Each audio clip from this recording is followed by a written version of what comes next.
श्री रामचरितमानस पाठ को सुनने वाले सभी श्रोताओं का स्वागत है। राम राम जी। पाठ प्रारंभ करने के पहले बोलिए सियावर रामचंद्र की जय, पवन सुत हनुमान की जय, श्री तुलसीदास जी महाराज की जय।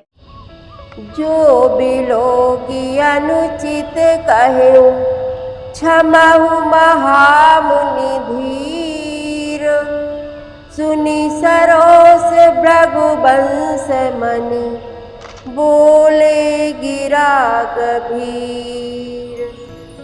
कौशिक सुनहु मंदयहु बालक, कुटिल काल बस निज कुल घालक। भानुवंश राकेश कलंकु, निपट निरंकुश अबुध असंकु। काल कवलु होई छन माही, कहु पुकारी खोरि मोहि नाही। तुम हट कहु जो चाहु उबारा, कहि प्रताप बलु रोसु हमारा। लखन कहु मुनि सुजसु तुम्हारा, तुम्हि अछत को बरनय पारा। अपने मुँह तुम आपनी करनी, बार अनेक भांति बहु बरनी। नहीं संतोष तपुनि कछु कहु, जनि ऋषि रोकि दुसह दुख सहु। वीर व्रती तुम धीर अछोभा, गारी देत न पावहु शोभा।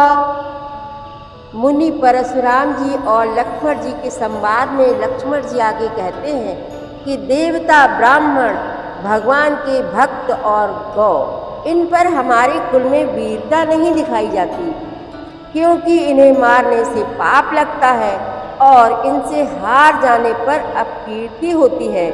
इसलिए आप मारे तो भी आपके पैर ही पड़ना चाहिए। आपका तो एक एक वचन ही करोड़ों वज्रों के समान है। धनुष, बाण और कुठार तो आप व्यर्थ ही धारण करते हैं।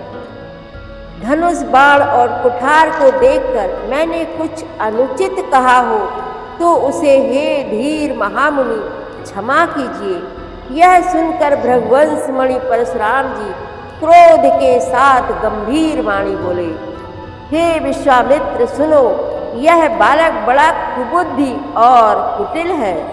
काल के वश होकर यह अपने कुल का घातक बन रहा है। यह सूर्य वंश रूपी पूर्ण चंद्र का कलंक है।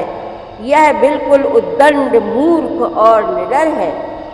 अभी क्षण भर में यह काल का ग्रास हो जाएगा। मैं पुकार कर कह देता हूँ, फिर मुझे दोष नहीं है। यदि तुम इसे बचाना चाहते हो तो हमारा प्रताप, बल और क्रोध बतलाकर इसे मना कर दो। लक्ष्मण जी ने कहा, हे मुनि, आपका सुयश आपके रहते दूसरा कौन वर्णन कर सकता है। आपने तो अपने ही मुँह से अपनी करनी अनेकों बार बहुत प्रकार से वर्णन की है। इतने पर भी संतोष ना हुआ हो तो फिर कुछ कह डालिए। क्रोध रोक कर असह दुख मत सहिए।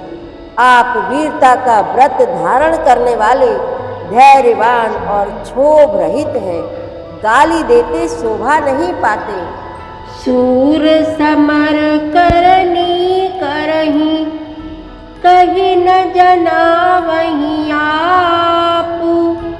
विद्यमान रन पाई रिपु, कायर कथहि प्रतापु।